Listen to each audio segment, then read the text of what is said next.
नमस्कार, रातों रात में आपका स्वागत है। मैं हूं आपके साथ विशाल यादव। इस बार नीतीश कुमार बहुत कुछ दोहराना चाहते हैं, लेकिन इस बार क्या कुछ नया दोहराएंगे हम अपने सहयोगी से पता करेंगे।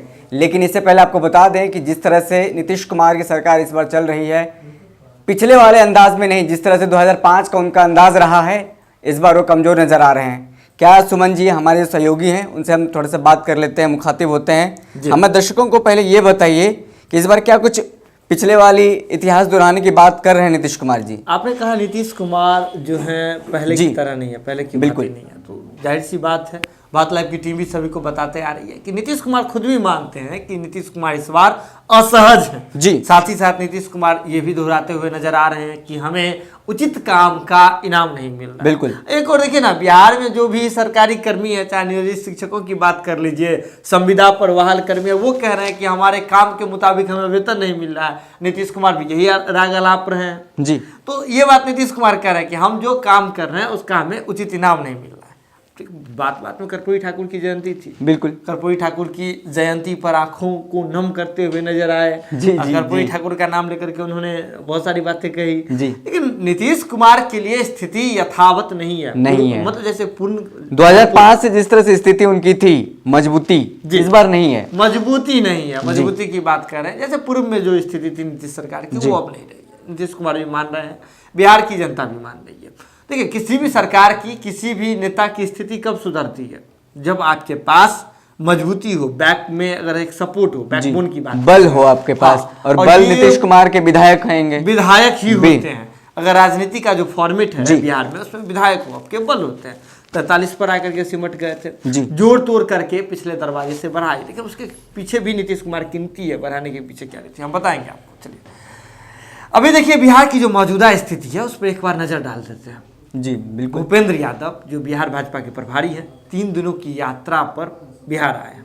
इस दौरान यहाँ मिलन समारोह भी आयोजित करेंगे। मिलन समारोह आयोजित करके स्पष्ट संदेश है कि बीजेपी अपने में, दल में और लोगों को मिलाने की कोशिश करेगी। बिल्कुल। और ये संदेश बीजेपी देना चाह रही है भाजपा को, और माफ कीजिएगा, बीजेपी भाजपा तो एक ही हो गई, बीजेपी देना चाह रही है जदयू को जी। साथ ही साथ और जो लोग हैं जो विपक्ष में बैठे हुए हैं। विपक्ष की बात, अभी जो बैठे हुए थे वो अभी सोए हुए हैं। नेता प्रतिपक्ष की बात कर रहे हैं आप। जो पहले विपक्ष में लोग बैठे हुए थे वो सोए हुए हैं। फिलहाल लालू प्रसाद यादव की तबीयत खराब है, नासाज है, लेकर के लालू जो तेजस्वी यादव है, उन्होंने पूरा जो ग्राउंड है वो उससे बाहर है, वेट एंड वॉच की स्थिति में अलग जगह है। तो ऐसे में एक बड़ा स्पेस जो है जदयू और भाजपा, जो सत्ता पक्ष के लोग हैं, उनको मिल गया है।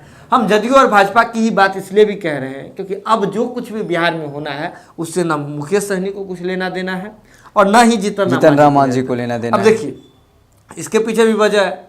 जीतन राम मांझी मांग कर रहे थे, उनकी मांगों को दरकिनार कर दिया गया। और इसके बारे में जब मांग कर रहे थे, उसी दौरान हमारे संपादक नमन मिश्रा ने कह दिया था कि मांगते रह जाइएगा, लेकिन झोली में नहीं गिरने वाला इस बार कुछ। वही दूसरी और मुकेश सहनी की बात करें तो मुकेश सहनी को पहले ही सेट कर दिया भाजपा जी। कहाँ सेट कर दिया? तो जो 18 महीने की बात हाँ, और आधा समय वाला जो है एमएलसी वाला सीट जो खाली हुआ दिया है जी, वहाँ पे उन्हें जो है यानी कि मुकेश सहनी को शिफ्ट कर दिया।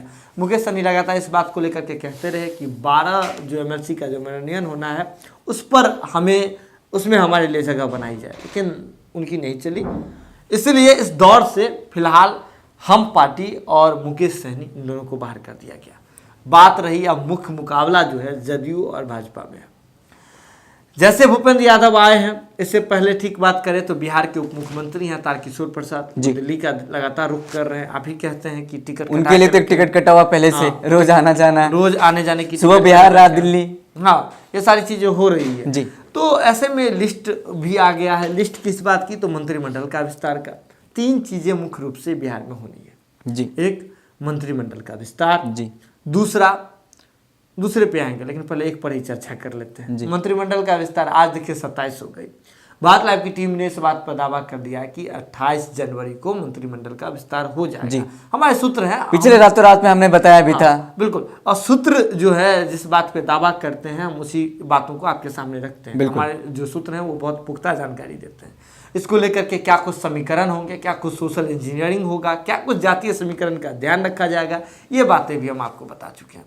और मंत्रिमंडल के विस्तार को लेकर के ही है कि भूपेंद्र यादव जो बिहार बीजेपी के प्रभारी हैं बिहार पहुंचते हैं और बिहार में आकर के अपना फॉर्मूला लगा रहे हैं, यानी कि मिलन समारोह करवा रहे हैं भाजपा में और लोगों को, भाजपा को और मजबूत करने की कोशिश करना, ताकि सुमन जी एक बात स्पष्ट कर दें, हमारे दर्शकों को बार बार सोच रहे होंगे, पिछले दिनों भी भूपेंद्र यादव बिहार आए थे और जदयू के राष्ट्रीय अध्यक्ष जो है आरसीपी बाबू से मिले थे, नीतीश कुमार से मिले थे, लेकिन क्या कुछ बात नहीं बन पाई फिर दोबारा, लेकिन इस बार कुछ मैटर अलग है। हाँ, दिल्ली में बैठक तो हो गई है, बात तो बन गई है उधर, अब उस सूची को भी लेकर के सारी बातें हो गई है। जी ये संदेश है, ये हमारे पास जो दावा है, जो हमारे सूत्र दावा करते हैं, इसके मुताबिक जो चिट्ठी का जो आदान प्रदान होना था, जो पिटारा खुलना था, हम पिटारा की जब भी पिटारा की बात कर रहे थे, वो सभी बात हो गई है। लेकिन जब भूपेंद्र यादव यहाँ आए हैं तो एक होता है साइकोलॉजिकल प्रेशर, उसे बनाने के लिए यहाँ आए, हाइप बनाने के लिए भूपेंद्र यादव मिलन समारोह करेंगे। लेकिन जदयू भी इधर कर रही है, यही बातें कर रही है, लेकिन जदयू भीतर खाने से कर रही है, चुपके चुपके से मिलन समारोह करा रही है। अब देखिए, अब जैसे जमा खान की बात कर लीजिए, सुमित सिंह की बात कर लीजिए, एक और जो लोजपा के एक विधायक हैं, उन पर भी जदयू का नजर है। तो जदयू भी अपना धीरे धीरे संख्या बनाने में लगी हुई है। तब तो देखिए स्ट्राइक रेट कितना शानदार रहा कि 43 से 45 कर लिए। तो जदयू भी ये प्रेशर बनाने के चक्कर में है और भाजपा भी बनाने के चक्कर में है। जदयू चाह रही है कि हमारी नीतियों पर, नीतीश कुमार चाह रहे हैं नीतीश कुमार की नीतियों पर जाकर के सारी बातें हो जाए, लेकिन भाजपा उसे मानने के लिए तैयार नहीं है। मौका तो मिला है, लेकिन जब होता है क्या है कि आपके पास एक रोटी रख दिया जाए, दोनों लोग भूखे हो और कोई तीसरा व्यक्ति नहीं हो जाए, तो दो ही लोग में मार हो जाती है। तो बात यहाँ यही है, विपक्ष तो नहीं है, विपक्ष अभी क्वारंटाइन तो हो गई है, लेकिन जो सत्ता पक्ष के लोग हैं उसी में ही मामला फंसा हुआ है। समीकरण को नीतीश कुमार ये चाह रहे हैं कि इस बार जो मंत्रिमंडल का जो विस्तार होगा उसमें हमारी बातों को सुना जाए। हमारी बातें इसलिए भी सुना जाए, इसके पीछे नीतीश कुमार तर्क देते हैं कि बीजेपी के बहुत सारे प्रत्याशी हैं, खुले तौर पे कह चुके हैं कि बीजेपी के कारण इस बार बिहार विधानसभा चुनाव 2020 में नीतीश कुमार और उनकी पार्टी जदयू को नुकसान झेलना पड़ा। जी, तो इस बात को लेकर के वो चाह रहे हैं जदयू के लोग कि भाजपा इस बात पर भ्रष्टाचार करे और मंत्रिमंडल में इस बात का ध्यान रखें, मंत्रिमंडल के विस्तार में भी, और साथ ही साथ एक और चीज में हम उस पर भी आएंगे। लेकिन बीजेपी कह रही है कि नहीं, ये बातें तो नहीं होगी। जदयू एक और बात कहती है, अपना एक और घाव दिखाती है, जदयू जख्म दिखाती है, अरुणाचल प्रदेश वाला। जी, लेकिन भाजपा वहां भी नहीं पसीज रही, वहां तो गहरा जख्म मिला था जदयू को, लेकिन वहां भी भाजपा पसीजने के लिए अब तैयार नहीं है। अभी जो मौजूदा स्थिति होना है, जो आगे होना है उसमें। अब चलिए पहले नंबर की बात कर लिए, हम दूसरे नंबर पे आ जाते हैं। 12 MLC यानी कि विधान परिषद का जो है मनोनयन राज्यपाल कोटे से होता है।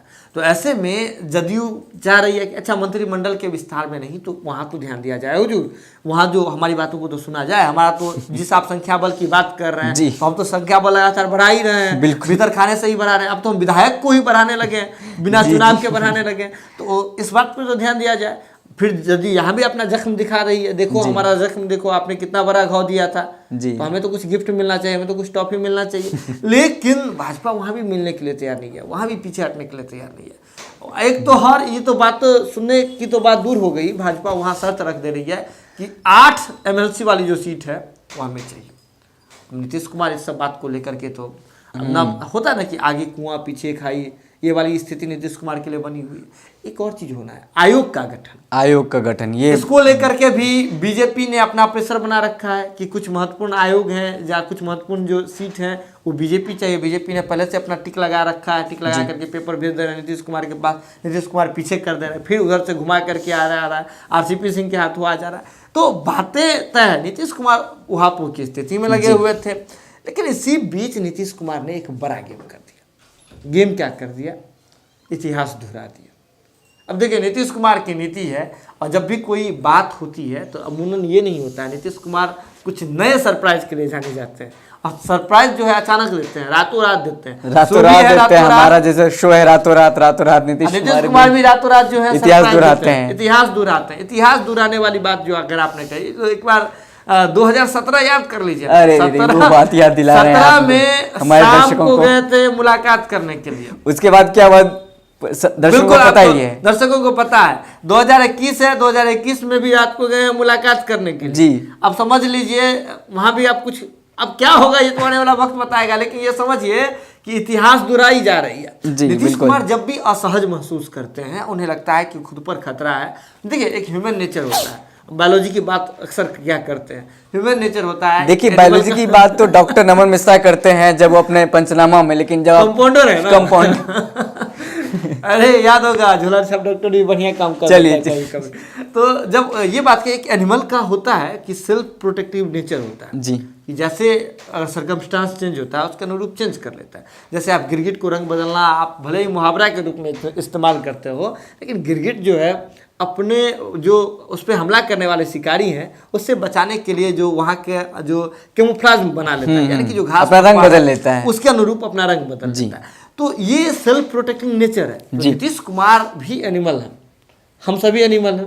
तो नीतीश कुमार भी चाह रहे हैं कि किस तरह से प्रोटेक्ट किया जाए, अपनी छवि को बरकरार किया जाए। जो नीतीश कुमार का जो वजूद है उसको कैसे नीतीश कुमार को लोग जानते हैं उससे कैसे बचाया जाए। तो इसी के तहत जो है नीतीश कुमार ने आरसीपी सिंह को खड़ा किया था। भले ही नीतीश कुमार नहीं चाह रहे हो, लेकिन आरसीपी सिंह तो चाह रहे हैं। आरसीपी सिंह तो बदलाव भी कर रहे हैं। पंचनामा के दौरान ही हमारे संपादक और डॉक्टर नमन मिश्रा ने बड़ी बात कह दी थी कि आरसीपी सिंह जो है जदयू में एक बड़ा फेरबदल होने जा रहा है। जो करीब 3 दर्जन से अधिक जो है जिला अध्यक्ष जो है उसके बदले गए 41।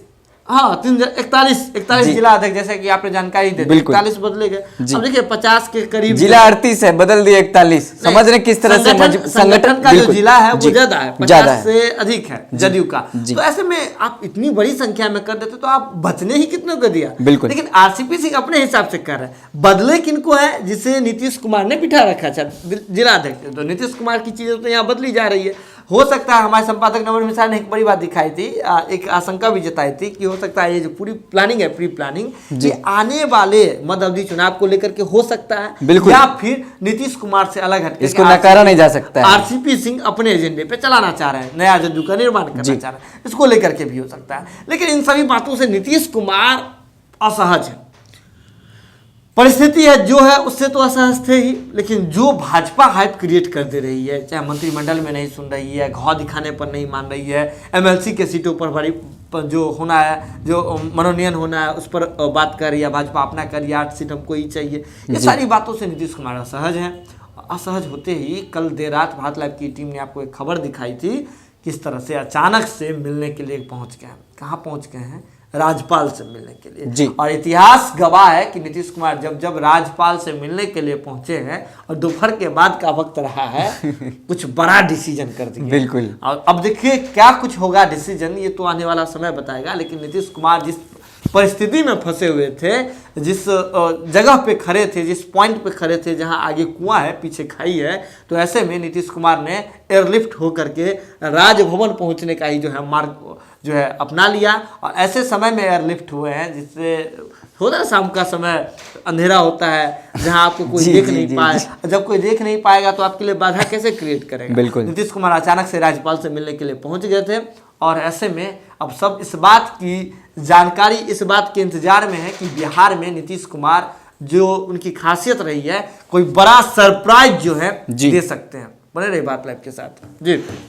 चलिए, तो आपने देख लिया कि हमारे सहयोगी सुमन ने बता दिया कि रातों रात नीतीश कुमार, रातों रात नहीं, शाम को नीतीश कुमार मिलने के लिए गए थे, 2017 में मिलने के लिए गए थे। उसके बाद आपको पता है क्या कुछ हुआ, लेकिन आज रातों रात में और आगे क्या कुछ होने वाला है, तमाम जानकारी को हमारे सहयोगी सुमन ने दे दिया है। तो आज के रातों रात में बस इतना ही। लगातार भारत लाइव की खबरों को देखते रहें और जुड़े रहें हमारे साथ। अगर आपने अभी तक हमारे यूट्यूब चैनल को सब्सक्राइब नहीं किया तो सब्सक्राइब कर लें। अगर आप रातों रात को फेसबुक पर देख रहे हैं तो हमारे पेज को लाइक करें। बहुत बहुत धन्यवाद। अगर ये वीडियो पसंद आई और वह बिहार के राजनीति और बिहारियत से सरोकार रखेनी तो सब्सक्राइब बटन दबा के चैनल के सब्सक्राइब कर ली। ओजे एगो घंटी बा, ओकरा बटन दबा देला से कुल सटीक और मारक खबर रुआ मुफ्त में मिल जाई। अगर रुआ पत्रकारिता के हमनी के नया प्रयोग में सहयोग कर चाहतानी तो ज्वाइन बटन दबा दी। पेटीएम नंबर नोट कर ली 9386816700। धन्यवाद।